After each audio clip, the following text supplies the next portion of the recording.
I am an American woman who was born in the midst of America's heartland. I grew up just like any other girl, being fixated with the glamour of life in the big city. Eventually, I moved to Florida and onto South Beach of Miami, a hotspot for those seeking the glamorous life. Naturally, I did what most average Western girls do. I focused on my appearance and appeal, basing my self-worth on how much attention I got from others.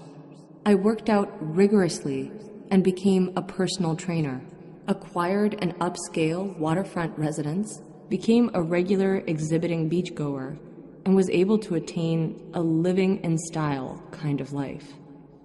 Years went by only to realize that my scale of self-fulfillment and happiness slid down the more I progressed in my feminine appeal. I was a slave to fashion. I was a hostage to my looks. As the gap continued to progressively widen between my self-fulfillment and lifestyle, I sought refuge in escapes from alcohol and parties to meditation, activism, and alternative religions, only to have the little gap widen to what seemed like a valley.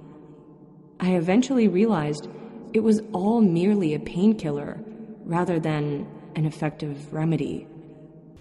One day, I came across a book that is negatively stereotyped in the West, the Holy Quran.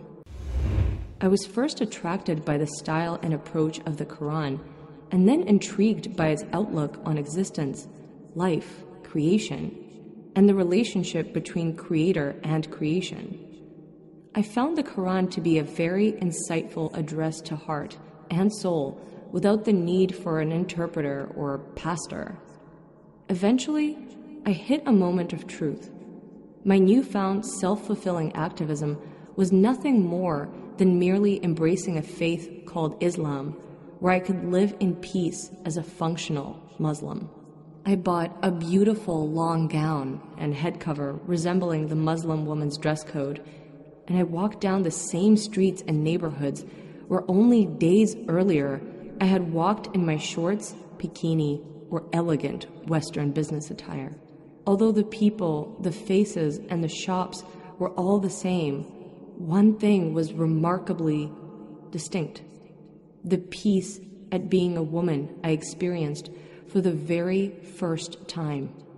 I felt as if the chains had been broken and I was finally free. I was delighted with the new looks of wonder on people's faces in place of the looks of a hunter watching his prey. Suddenly, a weight had been lifted off of my shoulders. I no longer spent all my time consumed with shopping, makeup, getting my hair done, and working out. Finally, I was free.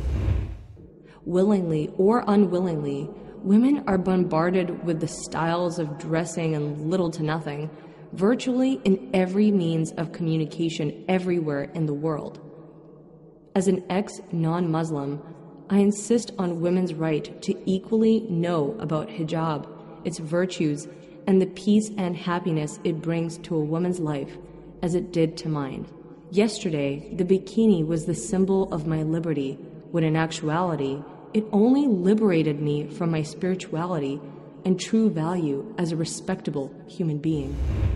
Today, hijab is the new symbol of woman's liberation, to find who she is, what her purpose is, and the type of relation she chooses to have with her creator.